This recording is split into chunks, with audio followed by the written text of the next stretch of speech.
Assalamualaikum warahmatullahi wabarakatuh. Selamat berjumpa kembali dengan kami di kanal YouTube 1001 Ide. Pada video kali ini kita akan membahas mata pelajaran ilmu pengetahuan sosial kelas 7 halaman 195 sampai dengan 199 kurikulum Merdeka Belajar. Halaman ini termasuk ke dalam tema 3 yaitu potensi ekonomi lingkungan. Yang akan kita bahas adalah pada bagian evaluasi. Sebelum lanjut pada video pembahasan, kami mengucapkan terima kasih atas dukungannya terhadap perkembangan channel ini, yaitu dengan menekan tombol subscribe dan mengaktifkan tombol notifikasinya. Silahkan buka bukunya dan perhatikan pada halaman 195 pada bagian evaluasi. Yang A, pilihan ganda. Petunjuknya adalah jawablah soal-soal pilihan ganda berikut ini dengan memberi tanda silang pada jawaban yang tepat. Soal yang pertama, hutan dapat berfungsi sebagai hutan produksi, hutan lindung, dan hutan konservasi. Berikut merupakan fungsi hutan dalam kegiatan produksi adalah titik-titik. Pilihannya, A. Melindungi sistem daya dukung lingkungan hidup, B. Melakukan perlindungan terhadap sistem penyangga kehidupan, pengawetan beragam jenis tumbuhan dan satwa, C. Menghasilkan bahan baku untuk pembuatan produk dan jasa, D. Mencegah terjadinya banjir, erosi, dan mempertahankan kesuburan tanah untuk tanaman yang ada di dalamnya, serta E. Melindungi dan mengembangkan tumbuhan, satwa, serta ekosistem yang ada di dalamnya secara alami. Perhatikan pertanyaannya, di situ adalah fungsi hutan dalam kegiatan produksi. Maka jawaban yang paling tepat adalah yang C, yaitu menghasilkan bahan baku untuk pembuatan produk dan jasa. Selanjutnya adalah soal yang kedua, masih di halaman 195. Pak Bambang melakukan penelusuran jejak serpihan mineral dengan cara mengambil sampel endapan sungai, kemudian mendulangnya untuk mengetahui kandungan mineral berharga. Kegiatan tersebut merupakan bagian dari titik-titik. Pilihannya A. Pengolahan, B. Eksploitasi, C. Eksplorasi, D. Reboisasi, dan E. Prospeksi.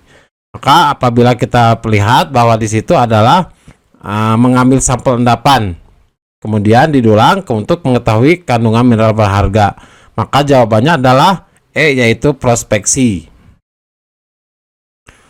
Selanjutnya soal yang ketiga. Seseorang mempunyai pengaruh tertentu dalam masyarakat sehingga dihormati akibat kedudukannya dalam masyarakat tersebut. Hal tersebut menunjukkan adanya pengaruh dari titik-titik. Pilihannya A. Pola sosial, B. Peran sosial, C. Status sosial, D. Konflik sosial, dan E. Hubungan sosial. Maka apabila kita perhatikan, jawaban yang tepat adalah yang B, yaitu peran sosial. Pertanyaan selanjutnya soal nomor 4. Perhatikan pernyataan berikut. Di sini ada 5 pernyataan. Yang pertama, kasta. Yang kedua, keragaman warna kulit. Yang ketiga, tingkat pendidikan seseorang. Yang keempat, pekerjaan yang beraneka ragam. Serta yang kelima, agama yang dianut seseorang. Berdasarkan pernyataan di atas, pernyataan yang sesuai dengan konsep diferensiasi ditunjukkan oleh nomor titik-titik. Pilihannya A 1, 2, dan 3, B 1, 2, dan 4, C 1, 3, dan 5, D 2, 4, dan 5, E 3, 4, dan 5. Ini adalah diferensiasi, itu berarti ada perbedaan.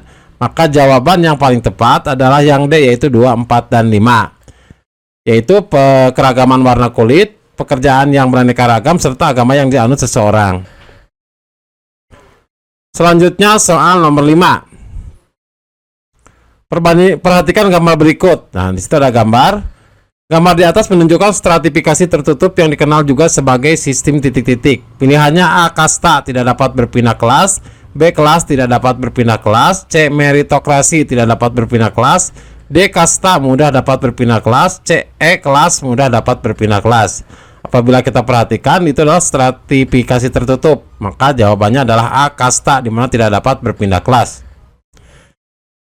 Selanjutnya soal nomor 6. Perhatikan gambar berikut. Silakan perhatikan gambar di samping sebelah kiri. Gambar tersebut merupakan salah satu bentuk peninggalan pada masa peradaban Hindu-Buddha yang berupa, nah perhatikan, pilihannya adalah A. Candi, B. Seni pahat dan ukir, C. Barang logam, D. Kesusastraan, dan E. Seni lukis. Apabila kita perhatikan, itu adalah pahatan dan ukiran, maka B, yaitu seni pahat dan seni ukir. Selanjutnya soal nomor 7.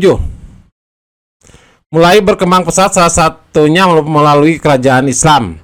Berikut ini yang tidak bercorak Islam di Indonesia adalah titik-titik. Pilihannya A. Samudra Pasai, B. Malaka, C. Demak, D. Mataram, dan E. Mataram kuno. Dia berarti yang tidak bercorak Islam. Maka jawaban yang paling tepat adalah E. Mataram kuno, di mana Mataram kuno itu adalah bercorak Hindu-Buddha.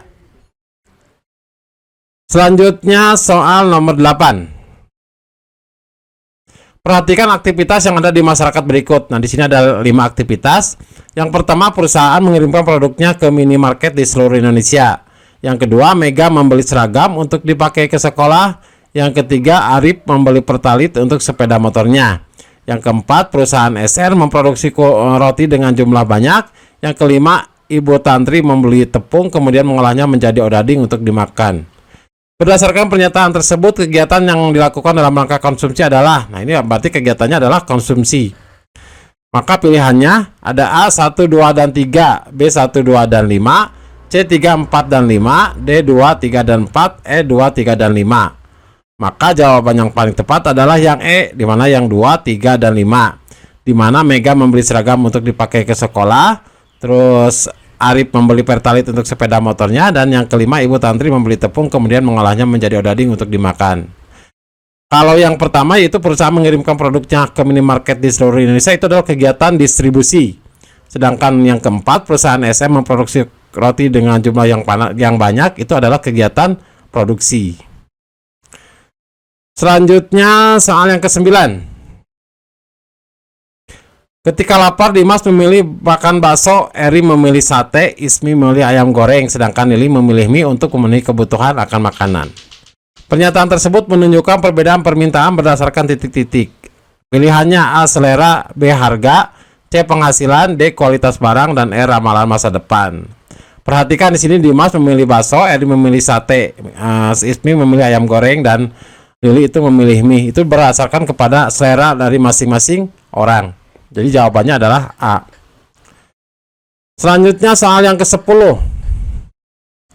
Pasar merupakan tempat bertemunya pembeli dan penjual yang dilakukan secara langsung dan tidak langsung untuk melaksanakan transaksi jual beli. Fungsi pasar dalam menyalurkan barang dan jasa dari produsen kepada konsumen disebut sebagai fungsi titik-titik. A. Pembentuk harga, B. Distribusi, C. Promosi, D. Konsumsi, dan E. Produksi. Perhatikan.